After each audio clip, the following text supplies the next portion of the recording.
Charlie Poppins. Bonsoir. Bonsoir. On est déjà le soir ou pas? Je sais pas, 15h. Ah ouais. Non, pas encore, un peu tôt. Salut.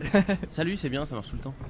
2h du mat, salut. C'est cool que tu sois là parce que on s'était rencontrés dans des cadres informels il y a quelques temps. On avait juste papoté Oui, avec vite fait. Boulet d'ailleurs. Avec Boulet, absolument. Et tu m'avais vendu de la drogue, tu m'avais rendu de l'argent. Absolument. Ouais. C'était une très très belle rencontre, comme on dit. Non, en vrai, c'était au moment de la sortie de Astérix et Obélix. Astérix, c'est le domaine des dieux. Et tu m'avais dit, va le voir. J'ai fait des trucs dedans. Le générique. Ouais, le générique. Voilà. T'as fait le film derrière. T'es animateur. Tu ne signes pas du nom de Charlie Poppins parce que Charlie Poppins, c'est le nom de l'auteur du bouquin que tu dédicaces ici à Wido BD. D'ailleurs, tu le dédicaces dans 1 heure maintenant, même pas. Est-ce que tu peux nous parler de cet ouvrage, comment il est né? On va revenir après. Et Sur l'animation, on commence sur l'illustration. Voilà, commence vite, juste pour teaser le livre. On reviendra dessus après, on parlera d'animation aussi beaucoup. Mais 2 mots sur le bouquin. Alors le bouquin, en fait, il est tiré de plein d'idées que j'avais. Puisque, comme tu disais, moi je suis réalisateur de films d'animation, de séquences, de génériques. J'ai bossé pour différentes personnes, dont les gens de Bref, dont Navo, qu'on entend là. L'idée était de... toutes les idées que je notais dans des carnets depuis des années et des années, j'avais besoin de les voir exister. Et en fait, je me suis bien rendu compte que je n'allais pas avoir assez de temps dans ma vie pour faire les 47 courts-métrages qui incluraient toutes ces idées. Ouais. Et en fait, le dessin d'humour est une forme qui te permet de sortir rapidement des idées. Et donc, au bout d'un moment, j'en ai eu 10, j'en ai eu 20, j'en ai eu 30, et jusqu'à 130. Et le blog, j'ai lancé le blog au tout début, je devais en avoir une 20aine. Et en fait, ça a bien pris, les gens ont bien aimé. Ça a commencé sur Blogger, ensuite ça a continué sur Facebook, et ensuite sur Twitter.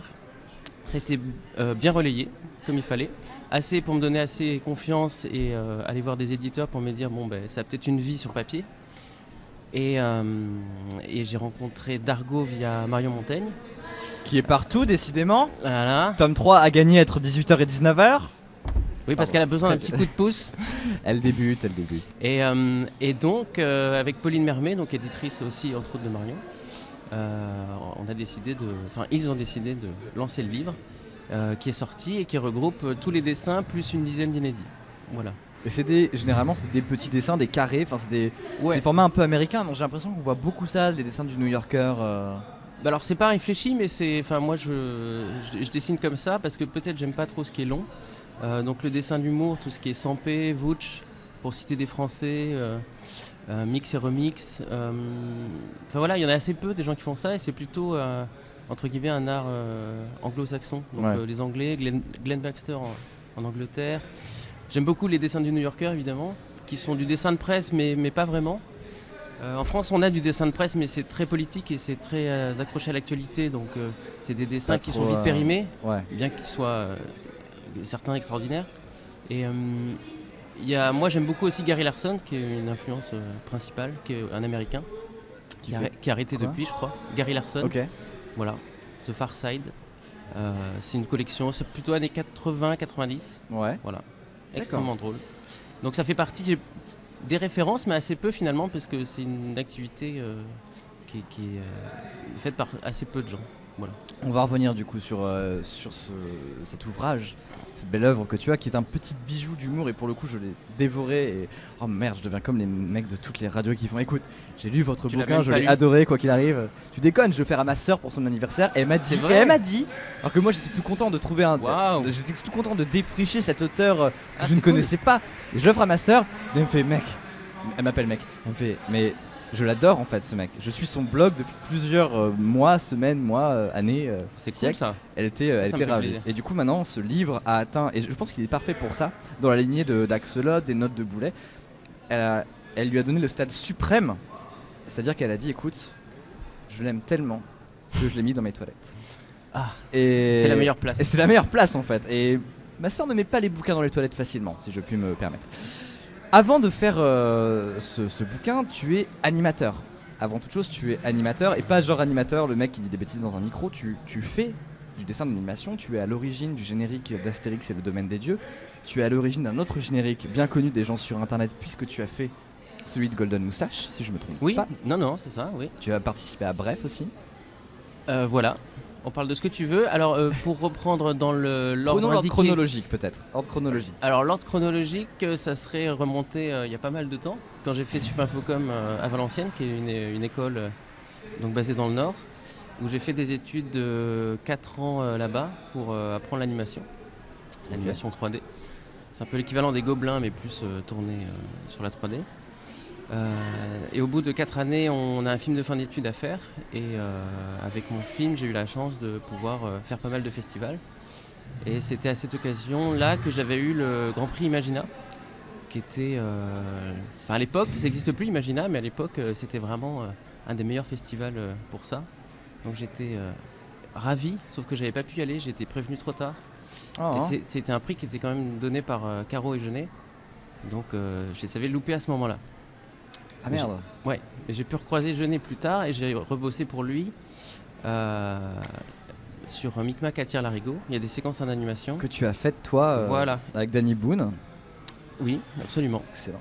Et en fait, il habite à Montmartre et moi aussi. Et du coup, on s'est croisés un jour et comme je l'avais pas vu donc quelques années avant quand il m'avait décerné le prix, je me suis dit c'est peut-être le moment d'y aller, d'aller lui parler, de lui rappeler ça, lui montrer ce que j'avais fait depuis, puisque depuis j'avais bossé chez MacGuff qui est devenu Illumination récemment, il y a quelques années avec Les Moi Moches et Méchants, donc c'est un studio d'animation français où on fait des longs métrages, principalement pour Universal et principalement pour les Mignons. On va revenir justement sur la création des Mignons après. Et donc j'avais fait de l'animation pour Pierre Coffin, j'avais animé, je sais pas si tu te rappelles les pubs Oasis avec les fruits.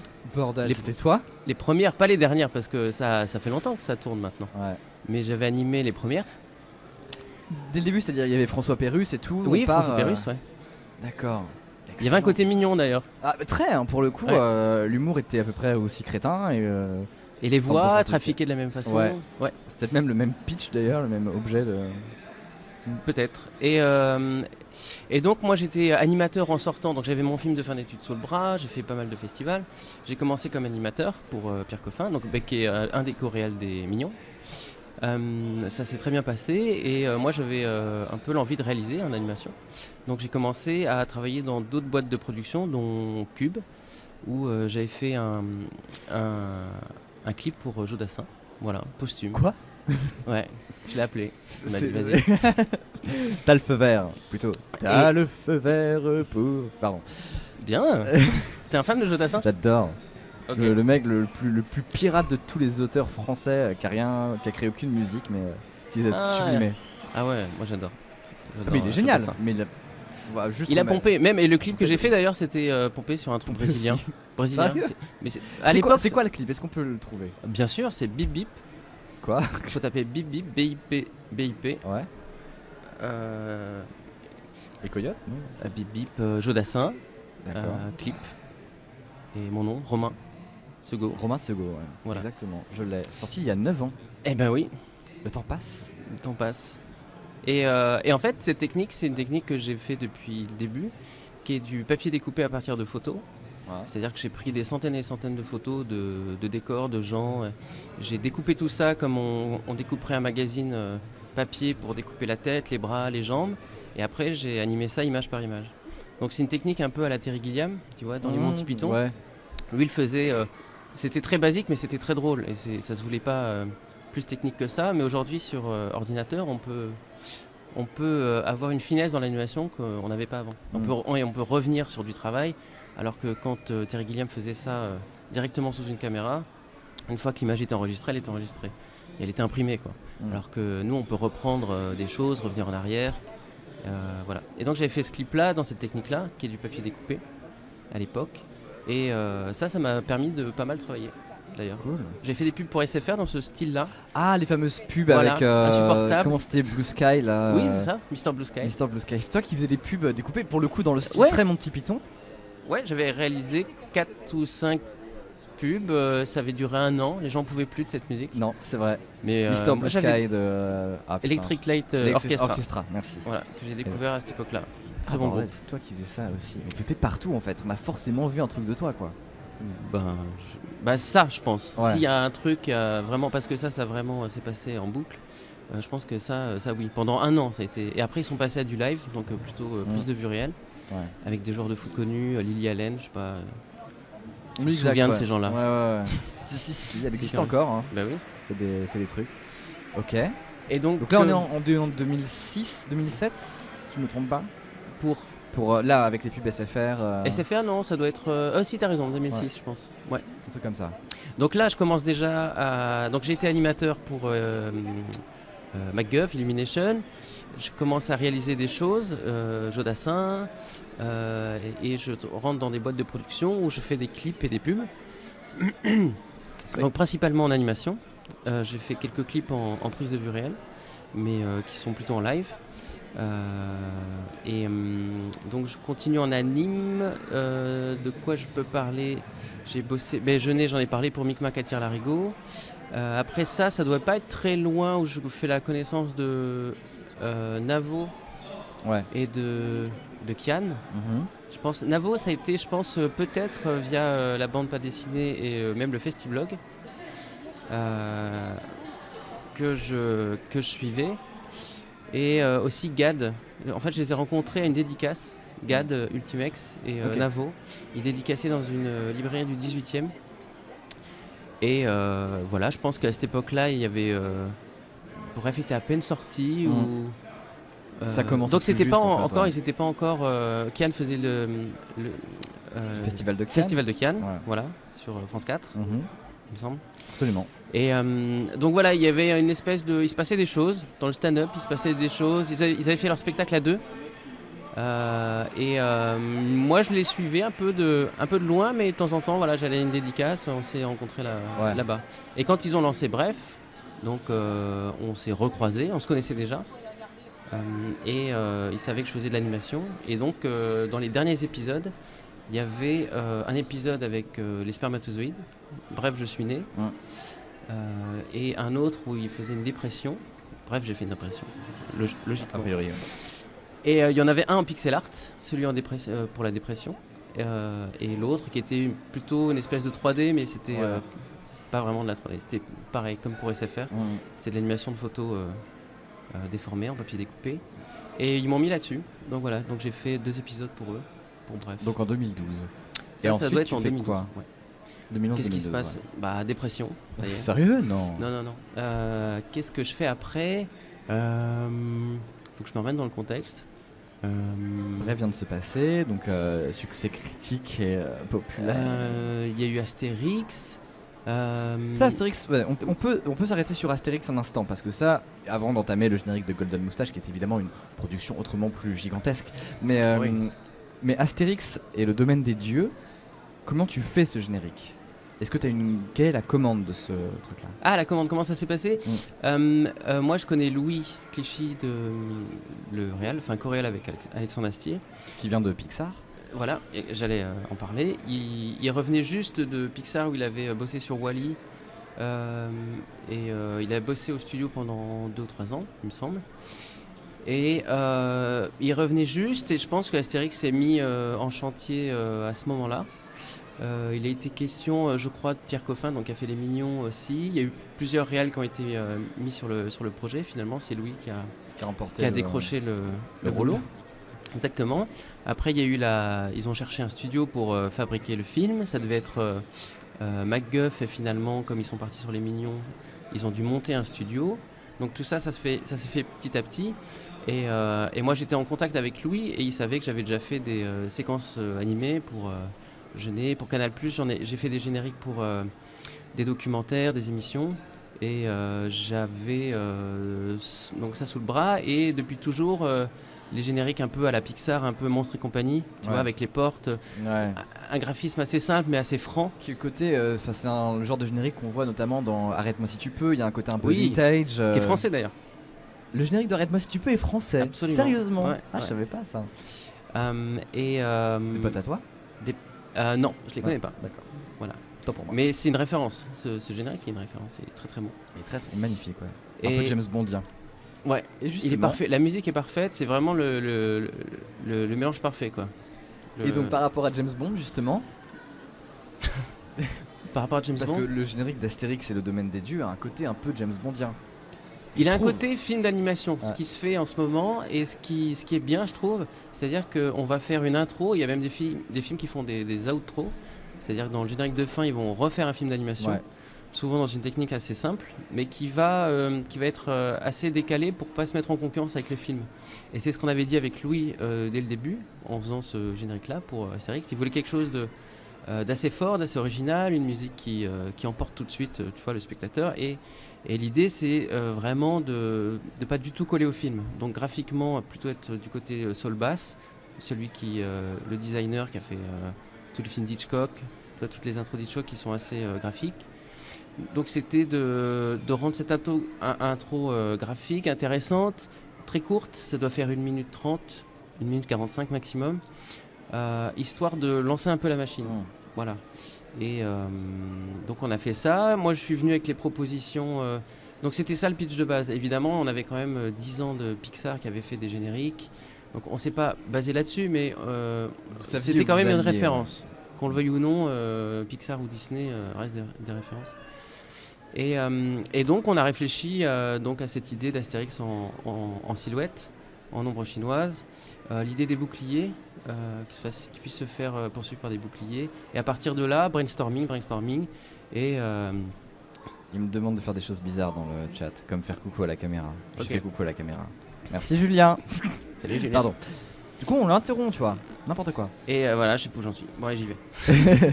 Non, et donc à partir de voilà, c'est classique, brainstorming, on trouve des idées, on fait des petits storyboards chez l'un chez l'autre, on se voit je sais pas, on a dû se voir 5-6 fois et puis on a défini le générique. Alors il y avait aussi un truc en générique qu'on ne retrouve pas dans un court-métrage ou dans un long, c'est le nom des gens qui changent. Parce que machin a signé, parce que voilà. Ça c'est le truc dans le générique qui fait que on te demande de changer un tiers du boulot parce que voilà. Donc ça s'est pas trop passé, mais il y a quand même des gens qui voulaient pas être sur les mêmes cartons. Je dirais pas qui, mais voilà, ou des ordres qui font que voilà. Ah ouais, C'est attends, il y a normal. une vraie nomenclature, il y a une vraie Bien politique sûr. du truc quoi. Je veux dire, si t'as un générique de film, ta seule envie c'est d'être le premier, d'être en haut, même sur une affiche. Ouais, c'est vrai. C'est-à-dire, il y a des agents qui se battent tous les jours pour que le nom de leur comédien soit tout en haut et le plus gros. Ça avait été marrant parce que je crois que c'est pour Astérix et Obélix aux Jeux Olympiques. C'est le nom de Alain Delon qui était encadré. Il y avait tous les acteurs qui étaient à peu près au même niveau. Alain Voilà. Delon était dans un rectangle, Je te demande pas pourquoi. notamment Alain Delon. Voilà, c'est lui ou son agent Mm. qui ont demandé ça. Mais ça s'est très bien passé sur Astérix. Et la seule difficulté que j'ai jamais eu avant, parce que ce que j'ai fait là, je l'ai produit via ma société. Donc on a été une équipe jusqu'à 7 personnes. Ça a été de le fabriquer, mais en relief. Donc avec deux, Ah oui, c'est vrai qu'il deux était en 3D caméras. aussi. Donc c'est dans un logiciel de compositing. On bosse sur De quoi Pardon compositing. Ah oui, pardon. Photoshop, tout ce qui est Photoshop, After Photoshop, Effects. mais des animations, ok. Voilà. La difficulté de la 3D, c'est de savoir le bon écartement, parce que c'est l'écartement des yeux, 6 cm et demi, et après est-ce que ça regarde dans le même axe ou c'est divergent, convergent. Enfin voilà, il y a toute une partie technique qui est pas forcément rigolote, mais qui donne un rendu complètement différent au cinéma. Savoir si ton image va jaillir ou si elle est plutôt plongeante. Et ce qui marche le mieux, c'est de plutôt être plongeant, parce que quand ça jaillit, si par exemple tu as un avant-plan, une personne en avant-plan qui jaillit, elle va être coupée sur les bords. Et ça, l'œil ne le comprend pas. Il ne comprend pas pourquoi quelqu'un en avant-plan va être coupé. Donc il vaut mieux jouer dans la profondeur. Et c'est ce qu'avait fait Cameron sur Avatar. Et lui, il a plutôt joué en profondeur. Ouais, mais je crois que beaucoup de films en fait jouent là-dessus. Sinon, j'ai vu une technique où en fait les cinéastes tournent leurs films dans un champ qui est plus petit que l'écran. En fait, l'image est entourée d'écran, enfin d'une bordure noire. Et du coup, quand le personnage jaillit, ça lui laisse un peu de place pour vraiment sortir de l'écran. Ça reste limité. Mais et il y a l'effet de temps en temps dans certains films, Life of Pi par exemple, où les bandes noires vont réduire un tout petit peu le temps d'un plan pour qu'un personnage sorte la main du cadre. Ouais. On a l'impression qu'il dépasse des bandes noires et retourne à l'intérieur. Donc il y a 2-3 règles comme ça. Donc sur le jaillissement, c'est tout ce qui va sortir de l'écran. qui sont vraiment à suivre. Il faut qu'un objet, par exemple, tu lances une pomme en l'air et la pomme va jaillir dans l'écran, ne doit pas être coupée sur aucun des bords. Là, ça marche très bien. Tu vois, quand tu es au cinéma et que tu fais ça, tu vois, cet effet-là, si l'objet passe sur un des bords, là, tu le perds complètement. Ouais. Ok, d'accord. Voilà. Comment on en arrive là? Parce qu'on parle d'animation et de 3D. Tu regardes beaucoup de films en 3D. Enfin, toi, en tant qu'animateur, ton point de vue sur la 3D, est-ce que ça apporte un truc? Est-ce qu'au contraire, tu trouves que c'est plutôt accessoire et que c'est une mode? Moi, je kiffe perso, mais. Ah, le relief, tu veux dire? Ouais, le relief. Oui. Parce que, enfin, moi, Attends, qui viens de la 3D. Ah, oui, parce que moi, je viens de la 3D. En 3D. La 3D, pour moi, un Pixar, c'est un film en 3D. D'accord. Et aujourd'hui, on mélange les deux. Enfin, moi, je trouve qu'on mélange les deux. Un film en relief, on comprend très bien ce que c'est qu'il est en relief. Ouais. Et un film en 3D, pour moi, c'est tous les films de Pixar depuis 15 ans sont en 3D. D'accord. Donc ça peut être 3D relief. Ça, on n'a plus de langage en fait. Okay. Voilà. Mais qu'est-ce que j'en pense? Personnellement, je suis pas sûr que ça apporte quelque chose. J'ai pas ressenti de nouvelles émotions avec de la 3D. Ok. Voilà, pour répondre à la question. D'accord. Moi, je kiffe. Mais justement, je trouve que ça apporte pour le coup, est-ce que ce que tu dis avec la profondeur, ça apporte une profondeur de champ. Et en fait, la 3D nous a été vendue comme une nouvelle façon d'expérimenter le cinéma. C'est la nouvelle expérience utilisateur. Sauf que ça existe depuis les années 50. Alors déjà, de fait, Hitchcock a fait un film en 3D. Bien sûr, Dial M for Murder, qui est merde. Dial M for Murder, le public. Non, c'est pas grave. Attends, putain, je l'ai. On va le trouver. Dial M for c'est vraiment une question de snob de merde.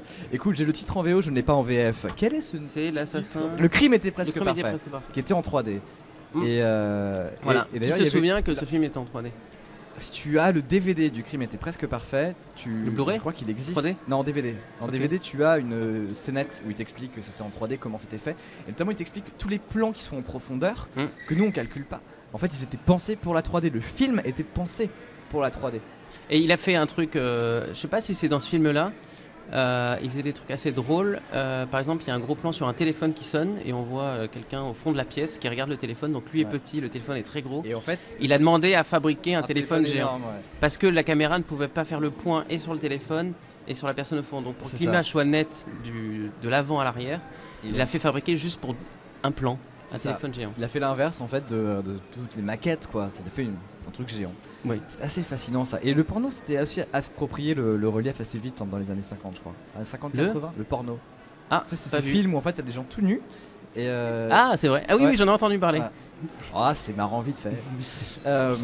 Mais pour en venir du coup à la 3D, c'est vrai que c'était vendu comme une nouvelle expérience utilisateur alors qu'en fait c'est juste, enfin moi tel que je le perçois qui est pas mal au crâne, pour moi c'est de la HD. C'est-à-dire qu'il y a une profondeur de champ qui est cool, mais quand tu regardes un film en 3D, tu oublies qu'il est en relief, pardon. Tu oublies qu'il est en relief. Tu dis juste, il est beau.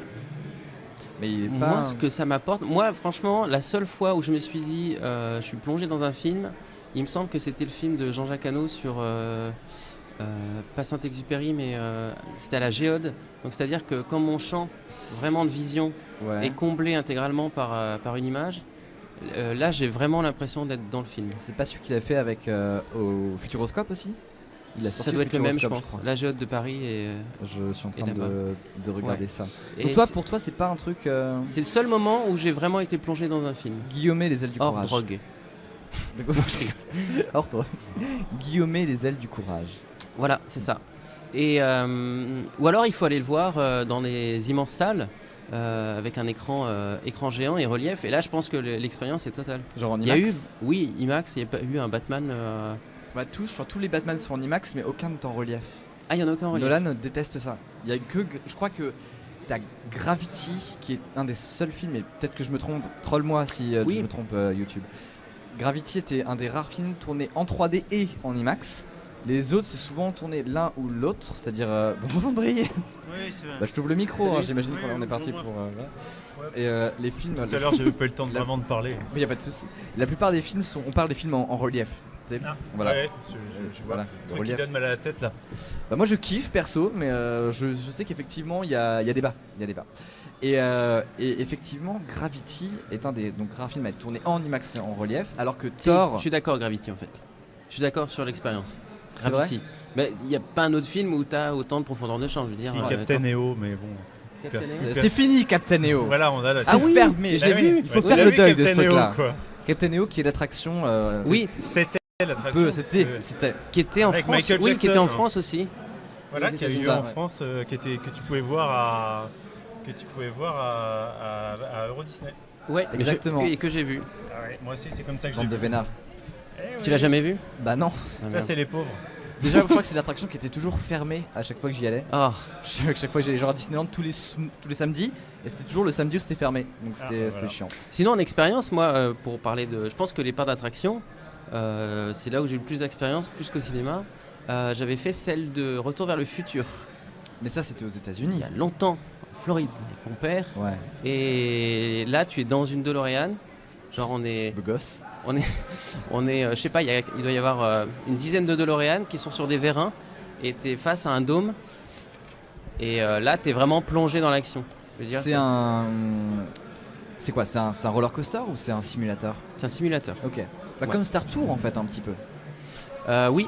Et je n'ai pas fait, mais on m'a parlé de King Kong Universal aux Ah, mais États-Unis, c'est aux États-Unis. qui est Barjo, puisque en fait c'est un mélange de roller coaster et de film en relief. C'est-à-dire que tu te Ah, la balades. vache. Ouais. C'est T'as quoi des déjà lunettes le roller et coaster genre- Vous l'avez déjà défini, ce que c'était le roller coaster? Ah oui, Vous pardon. considérez Montagnes que russes, tout le des monde... montagnes russes. Oui, tout le Ah oui, pardon. d'accord, ok. Ah, les montagnes russes, pardon, Ouais. pardon. Il fallait, oh là là, oui. Ah, tu veux dire le roller coaster? Donc c'est un Roller mélange coaster. de ça, tu as des lunettes relief Ouais. et tu as des mélanges de décors apparemment. Donc tout ce qui est en avant-plan c'est du décor et derrière tu as des écrans. Donc quand King Kong vient, il est en relief, donc tu le vois vraiment. Et quand il te crie dessus, tu as du vent en plus. Et limite ça sent la banane, tu vois. Et t'as des petits crachats qui t'arrivent Ouais. dessus. Et ça, Mais il comme met c'est des gens d'énormes derrière crachats, T'as du postillon qui on t'envoie t'arrive d'énormes dans la seaux fumée. d'eau. Enfin, c'est vachement bien. C'est fou ça. Toi en tant qu'animateur, du coup, est-ce que t'aimerais faire un truc comme ça? Est-ce que t'aimerais gérer un projet de roller coaster? Ah comme ça non, je suis De plutôt montagne russe. de montagne russe. La montagne russe coaster. Qu'est-ce qui t'excite non, en fait dans les l'attraction. projets? Ah, dans les projets, c'est la rencontre avec les gens.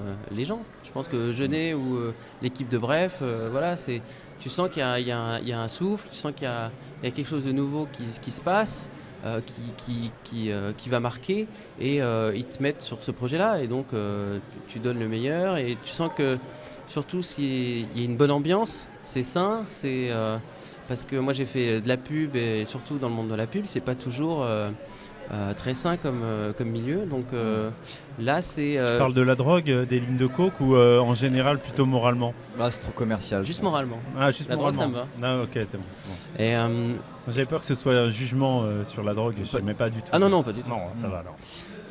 Et ça, voilà, donc c'est vraiment participer, sentir que tu vas participer à quelque chose d'intéressant en fait.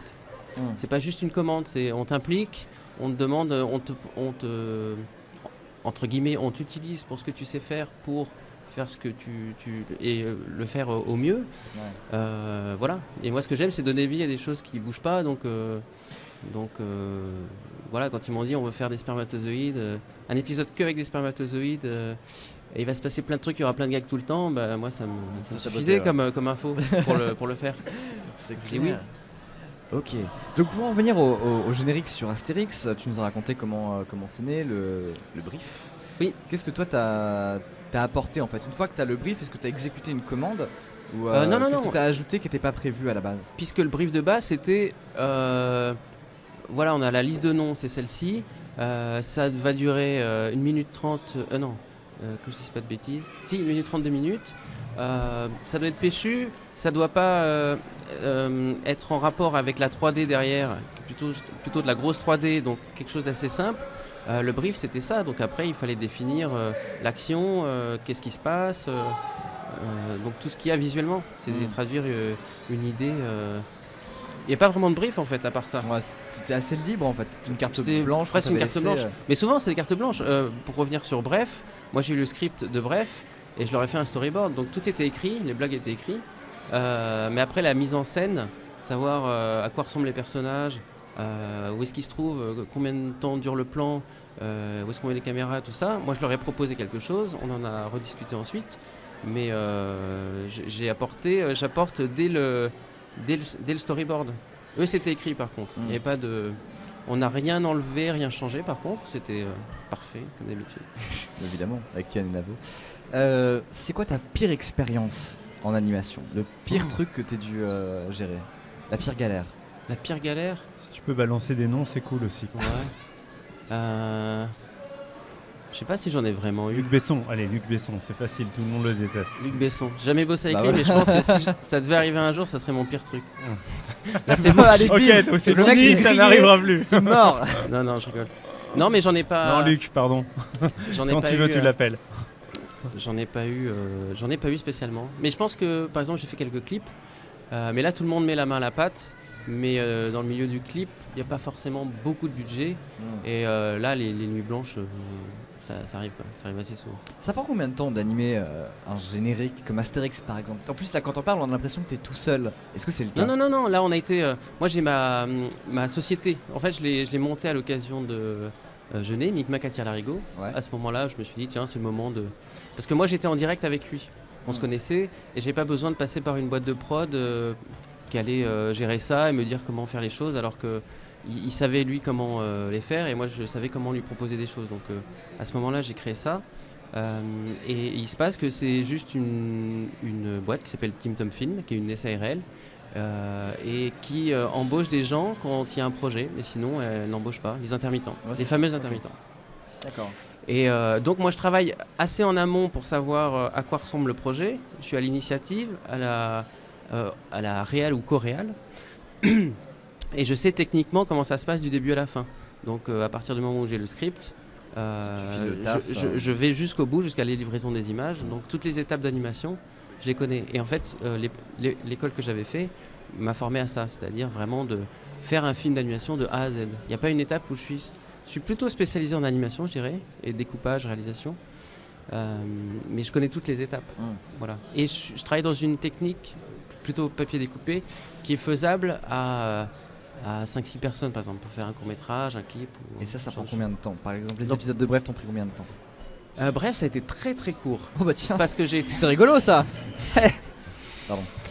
C'était court parce que on a été. Ça va. Ils m'en ont parlé en fait longtemps à l'avance, avant je crois de commencer la deuxième session de tournage, parce que ça fait en 2 saisons, mais saison de 6 mois. Enfin, la notion de saison avec Bref est compliquée. Et ils m'en ont parlé à ce moment-là, il me semble, donc longtemps à l'avance. Donc j'ai été préparé mentalement à ça. Ouais. Mais je crois que j'ai eu un go 3 semaines avant de rendre le film, enfin pour les spermatozoïdes. Donc ça a été vraiment beaucoup de boulot pendant 3 semaines. On a été 3 ou 4 dessus, temps plein. Ah ouais. Ouais. Pendant Ah 3 ouais, semaines. c'était crevant. Mais on était ravis de le faire. Et l'épisode Dépression, celui qui est en pixel art, ça a été un peu plus cool parce je l'avais fait avant et là on a été 3 dessus. Voilà. Ok. T'avais combien de temps pour le faire? Celui-là, peut-être pareil, peut-être 3 semaines. Et vous étiez juste 3-4? Donc le pixel art prend beaucoup moins de temps qu'une technique d'animation. Bah, on avait des horaires normaux quoi. Ouais. Plutôt, j'ai envie de dire. Vous étiez pas 34 quoi. Non. Parce que c'est vrai qu'un film, moi j'aimerais repartir aussi sur du film en 3D, comme Pixar ou Illumination, les mignons. Mais ça implique des équipes beaucoup plus grosses et des gens spécialisés dans chaque technique. C'est-à-dire qu'un film en 3D, je prends les mignons par exemple, le personnage, il faut quelqu'un pour le designer. Et petite aparté, c'est un Français d'ailleurs qui a designé les mignons. Vive la France. Ouais, non mais c'est vrai. Il faut quelqu'un donc pour. Bon, il y a l'histoire évidemment, donc normalement il faut un scénariste qui trouve sûr. une idée.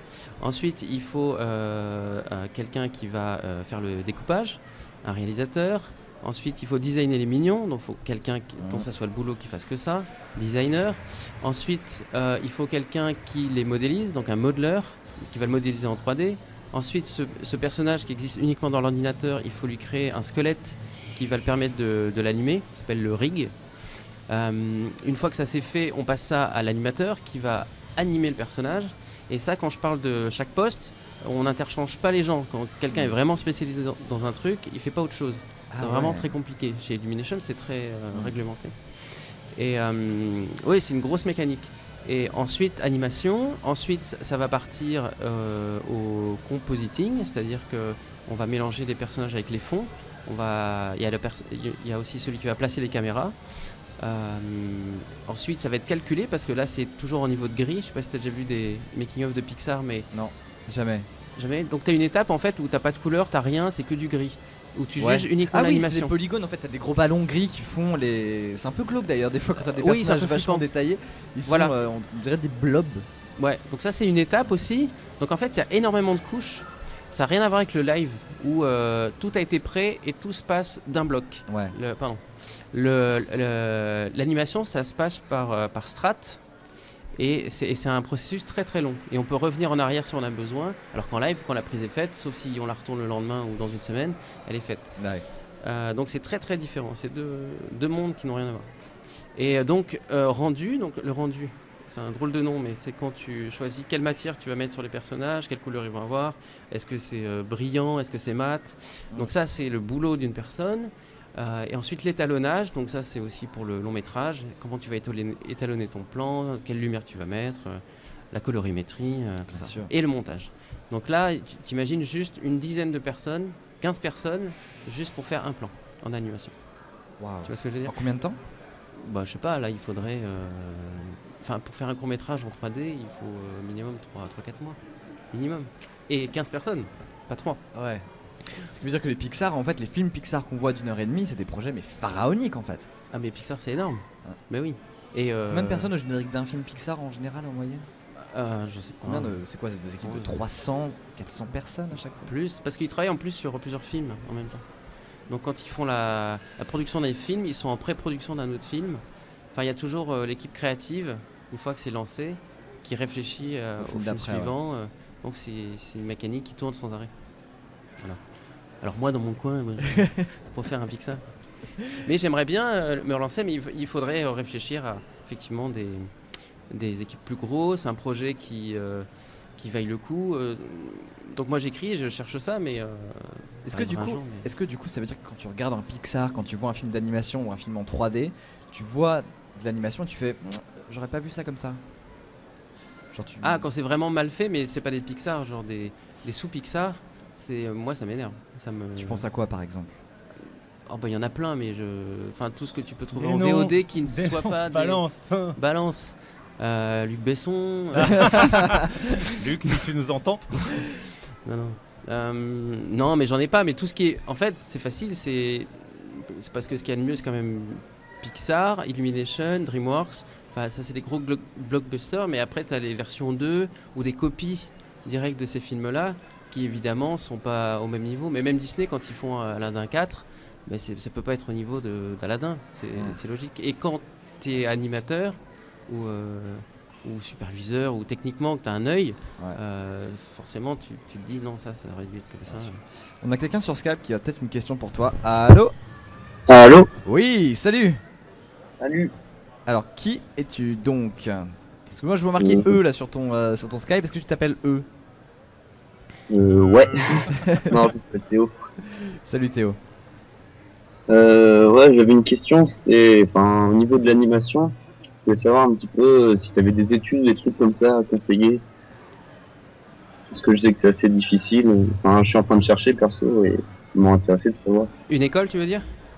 Bah ouais, en gros, ce qui existe et ce qui est possible de faire, je sais pas ce que tu as fait avant d'arriver. Bah moi j'en connais quelques-unes, mais c'est vrai que je suis pas forcément peut-être à jour vu que je suis sorti il y a pas mal d'années. Bah, les Gobelins, ça reste une référence, non? Les Gobelins, c'est une référence. En plus, ils sont passés à la 3D depuis bien longtemps maintenant. Ils sont très très bons là-dedans. Les Gobelins, Supinfocom. Il y a l'école de Méliès, qui est pas loin de Paris, qui je sais fait des bonnes choses. Il y avait Émile Cole, mais je sais pas s'ils sont passés en 3D, l'école d'Émile Cole, d'animation. Est-ce que j'en ai d'autres en tête? Non, c'est celles qui me viennent tout de suite là, comme ça. Il y a beaucoup de questions sur comment prendre des contacts, comment démarcher, qu'est-ce qu'il faut faire avant des études, c'est quoi les prérequis aussi? Je sais qu'au Gobelin, il faut un très très bon niveau de dessin, que je n'avais pas puisque j'ai passé les Gobelins que je n'ai pas eu. Est-ce que tu dessines Un petit peu. Mais c'est pas une obligation parce qu'en fait, juste pour vous expliquer la différence entre 3D et le monde de la 3D Pixar et le monde du dessin Disney, c'est que quand on anime sur un personnage en 3D, ça se rapproche plus de Wallace et Gromit, c'est-à-dire qu'on a des personnages en 3D qui sont modélisés, donc on n'a pas à les redessiner à chaque fois. On a juste besoin de bouger un tout petit peu la tête, un peu le bras, et savoir faire ce qu'on appelle du posing, c'est-à-dire du posing fort. C'est comment découper un plan dans sa durée, comment donner de l'émotion à un personnage en fait, par les gestes qu'il va avoir, les positions qu'il va avoir. Et c'est ça le plus important. Donc il n'y a pas un besoin de dessin quand on anime un personnage en 3D. Ce qui n'est pas le cas si tu voulais être par exemple animateur 2D, un peu à la Disney. Voilà. Donc ça c'est heureusement qu'il n'y avait pas ça et que j'ai pu faire de l'animation en 3D, parce que moi c'est un souci que j'ai, c'est-à-dire, et c'est un nom, c'est la mise au modèle. Au Gobelin, en animation traditionnelle, on t'apprend à garder ta mise au modèle, c'est-à-dire que ton personnage sur l'image 1 et l'image 2, quand tu fais 24 dessins pour faire une animation, doit toujours avoir les mêmes proportions et doit toujours se tenir d'un dessin à un autre. Et le dessin que tu as fait 30 pages plus loin doit correspondre au premier dessin. Donc ça, c'est un point technique qui est vraiment, qui est pour moi, c'est infaisable. C'est vrai, faut avoir un très très bon niveau de dessin. Oui, mais si tu as des équipes en Chine... Bah oui. Voilà, tout va bien. Oui, on le voit. Voilà. Ouais. Je sais pas, peut-être Il a un nom Pandarou. J'étais- Comment il s'appelle Pandarou. Il s'appelle Vanilla. Vanilla ou Red Panda, voilà. Red Panda. Oui, c'est Red Panda. C'est un monsieur, c'est une madame, Attends, Mais, c'est une madame, c'est une madame. C'est une madame. C'est dégueulasse. Je confonds. Ah, tu nous l'as vexé maintenant, c'est bon, bravo, merci, salut quoi. C'est bon quoi, enfin, c'était juste pour C'est un vérifier auteur quoi. C'est un auteur, absolument. Une autrice. Excellente autobiographie, Ma vie sur un bambou. C'est très émouvant, ça part d'une jeunesse assez contrariée en Chine orientale. Et le jour où elle est arrivée en France pour essayer de trouver une vie meilleure. Mais où sa Elle était condition de animatrice pandarou- d'ailleurs. Absolument. Et Elle bossait pour moi. Elle bossait pour toi d'ailleurs. probablement. C'est pour ça, c'est une belle rencontre, un beau moment. Je suis désolé, je sais pas si t'as vu la scène, il y a un pandarou qui est venu squatter ici. Voilà, c'était absolument pas par rapport à toi, je pense. À moins que tu attires les pandarous, auquel cas tu es une personne fascinante. Est-ce que ça a répondu à ta question? Non, pas encore. Bah non. Non. Non. Ça, j'ai pas... Je t'ai Non, donné c'est- des noms d'école, non? Comment? Est-ce que tu veux des précisions? Bah... Non, c'est rien, pas chier, non, mais c'était surtout deux, trois infos là-dessus. Ah bah nickel, bah t'as ce qu'il faut. Donc Ouais. ça répond à ta question du coup, le nom d'école, ce que Charlie vient de te dire. Comment? Ça répond à ta question du coup, ce que Charlie vient de te dire. Ah ouais, peut-être. Ah oui, voilà, ok, tu crois qu'on parlait du pandarou. Ah, ok. Non, le pandarou. Oui, voilà, c'est une autre question ça. Mais après, essaie de t'intéresser. Regarde les making-of aussi. Essaie de voir si c'est un monde qui t'inspire, tu vois, où tu te sens à l'aise. Voilà, il faut que tu aies une envie personnelle d'aller là-dedans. Essaie de savoir quelles sociétés font quel film. Essaie de demander des rendez-vous. Voilà, renseigne-toi en fait. Essaie de baigner un peu dans le milieu, de t'en rapprocher. Ouais, je vais faire ça. Noyauté. Et ouais, si, aussi. Noyauté, c'est le secret. Voilà. Ouais. Moi, je vais faire de la radio, c'est pour ça. Je vais avoir un tonnerre, quoi. C'est vrai qu'il squatte. Exactement. Mais bon, comme ça fait plaisir, il a le droit de rester. Cool. Voilà, ça. Merci beaucoup, À très Ah, vite. de rien. Ciao. Salut. Ciao, bisous. Salut. Salut. Est-ce que la technologie a rendu le travail plus facile? Parce que j'imagine que quand tu as commencé à faire de l'animation, on était sur quoi? Photoshop 1 1,5? C'était même pas Photoshop. Même pas Photoshop quoi. PowerPoint. Non. Ouais, Publisher. non. Il a commencé sur Publisher. Ça n'a pas beaucoup évolué en fait. C'est Bizarrement, c'est juste que ça Attends, va plus vite. Ouais. Voilà. Que quand j'ai fait mon film de fin d'études, pour chaque image, en fait, il faut les calculer. Comme je t'ai dit, c'était en niveau de grille et pour avoir un rendu bien D'où particulier, les les render matières, farms. tout ça. Exactement, les render farms qui sont juste des trucs pour calculer. Qui sont des grandes fermes de serveurs en fait, c'est des hangars dans lesquels il y a plein de serveurs. Voilà. Et, Où les qui gens balancent calculent, tout ce ouais. qu'ils doivent calculer. Et donc nous on avait pas ça à l'école. Et je me souviens qu'une image, enfin pas sur mon film mais sur d'autres films de fin d'études, ça pouvait être un quart d'heure l'image. Donc ils lançaient ça le soir et le lendemain matin ils étaient bien contents quand ils avaient 2 secondes de leur film calculé. Et aujourd'hui ça a été explosé. Ça c'est maintenant cette partie de rendu est accélérée, mais sinon le reste, toutes les étapes sont identiques en fait. Quand j'ai commencé, ça n'a pas beaucoup changé. Il y a un hashtag, Voilà, et- il y a un hashtag sur... Quoi? Il y a un hashtag pour fait sur, des beaux sur dessins. Instagram, Sur Twitter. ouais, ou L'original ou les pandarous vaincront. Mais il est un peu long celui-là donc tu peux garder l'original. l'original, sans très Avec bien. un E. C'est ça, mais D'accord, sans, ça, c'est sans important. de la petite, le petit haricot. C'est d'accord. À partir de là, de toute cette animation, en fait, qu'est-ce que tu n'as pas fait que tu as encore envie de faire? Ce que je disais, un projet plus long. En fait, j'ai touché un peu à tout en termes de projets courts, génériques, des séquences pour du long métrage, pour de la série, de l'habillage télé, de la pub, du clip. Et même le générique de Golden Moustache, on n'en a pas parlé. Le de ça. micro-générique de Golden Moustache, micro-générique. absolument. Où c'était avec Adrien Méniel, Aka, Ouais. qui on se connaissait. Et donc un jour, il m'a proposé de réfléchir à une intro. Ils voulaient changer leur intro. Ils avaient juste une moustache avec des photos derrière qui changeaient. Ouais. Ils voulaient quelque chose d'un peu plus animé, plus vivant, un peu plus péchu. Et on est arrivé à ce concept-là. Donc je les ai rencontrés pour qu'on définisse un peu l'univers qu'ils voulaient. Ils voulaient que ça soit une succession de... Plaisir ? Je refais, c'était pas bien. Continue, c'est vachement bien. Ok. Ils voulaient une succession de visages qui se morphaient les uns dans les autres. Ouais. Et donc ça c'était le pitch de base. Et après il fallait définir quoi. Et il fallait définir quel style, à quoi ça ressemblait. Donc on a fait cette réunion, j'ai arrêté plusieurs univers. Et je leur ai proposé graphiquement, comme si c'était des images fixes tirées du film. Voilà les 6 étapes que je vois. Il y a eu quelques corrections d'Aka et après c'est parti en animation. Et là j'ai pris un animateur pour le faire parce que c'était du flash, une technique que je maîtrise pas et puis c'est de l'anime tradi. Moi je viens pas de l'anime tradi. Tradi c'est traditionnel, c'est la 2D Disney, c'est-à-dire quand tu dessines vraiment chaque image. D'accord. Papier découpé, moi je déplace des objets un peu comme en stop motion un petit stop peu. motion, Ouais. Hardman, où tu as quelque chose de figé, tu le déplaces image par image. Ok. Et l'animation traditionnelle 2D, c'est quand tu redessines chaque image. T'en as fait ça un petit peu? Ce que j'expliquais, j'ai passé le concours des Gobelins, Ouais. la même année que Super Infocom. Et j'ai pas le niveau de dessin. Ok, d'accord. Parce qu'il faut un excellent niveau de dessin pour rentrer au Gobelin. Mm. Il y a beaucoup de questions sur le logiciel que tu utilises pour faire ça. Facile. En gros, les logiciels utilisés, tout ce qui est fixe, ça va être Photoshop. Tout ce qui est animé en 2D, ça va être After Effects. Et tout ce qui est animé en 3D, ça va être Maya ou 3ds Max. Ok, ça c'est fait. Voilà. Tu n'es pas seulement animateur. On Eh avait oui. dit qu'à la fin on parlerait de voilà. on tu parle peux pas du tout ramène-le. du sujet. On le voit. Attends, je Je l'ai regarde. ramené de l'expo. Gigote-le bien. Tu peux le ramener, ouais. Oui, c'est ça, on le voit. On le voit. C'est lui en fait. D'ailleurs, il y a eu pas mal de messages du style Hey Charlie Poppins, j'imaginais avec un chapeau et une moustache, je suis vachement déçu. Mais non, regarde. Mais oui, en fait, et l'idée de ce personnage, en fait, comme je disais, c'est que c'est des choses que je faisais dans mon coin, ces dessins.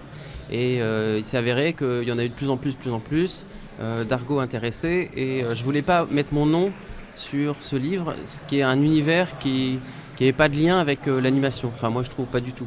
Donc l'idée, C'est c'était...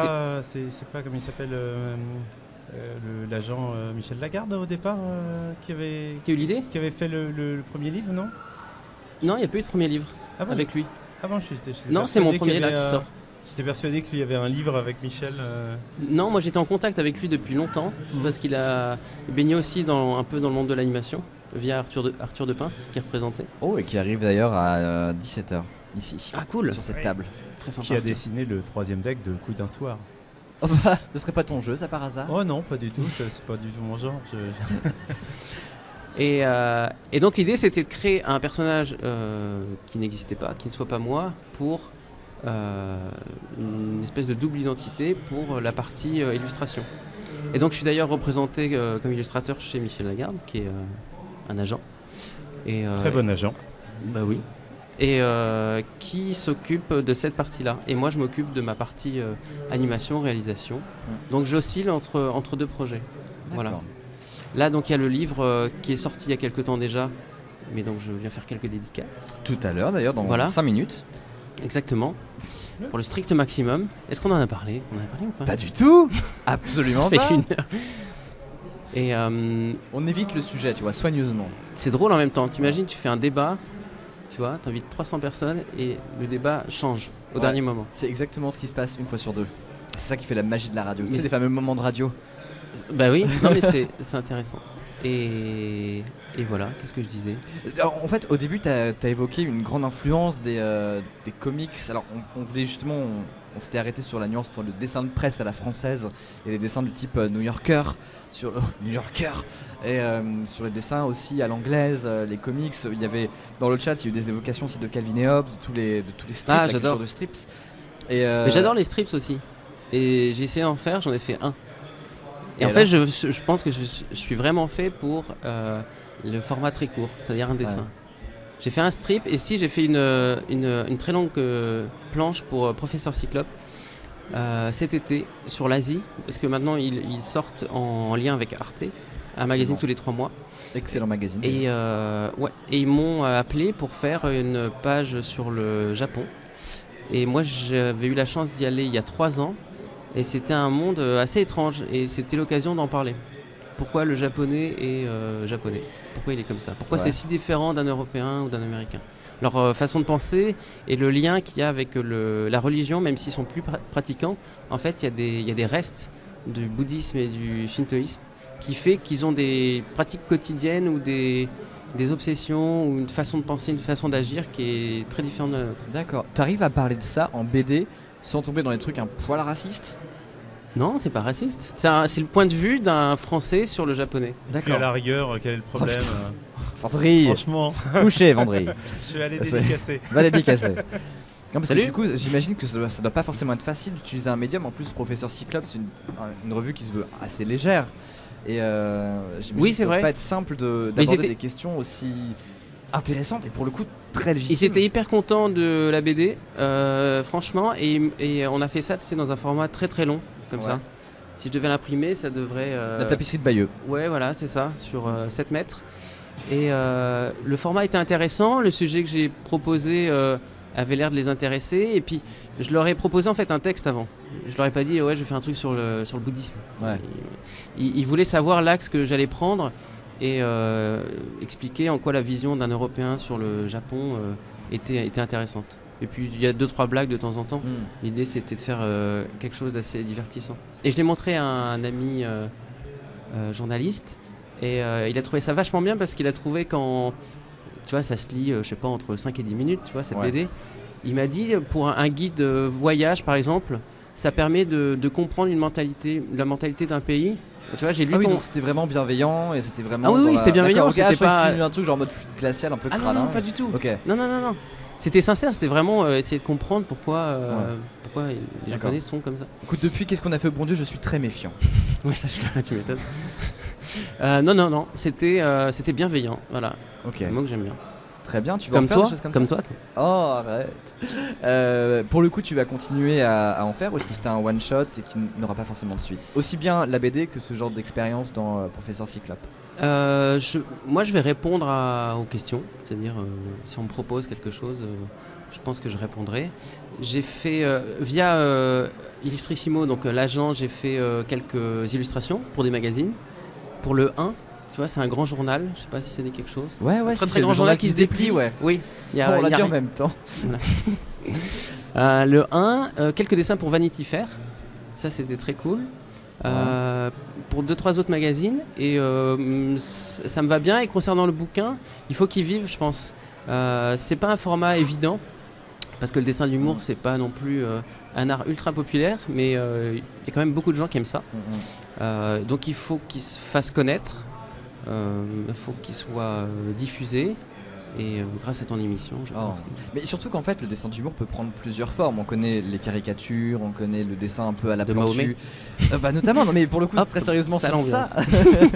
Non mais pour le coup, c'est vrai que en France, on pense dessin de presse et dessin d'humour un peu en mode, pour le coup, Charlie Hebdo, allez saisie, mais aussi des dessins à la plantu, même si plantu en ce moment c'est un peu chelou, mais c'est un truc qui est très codifié alors que ça peut prendre plusieurs formes.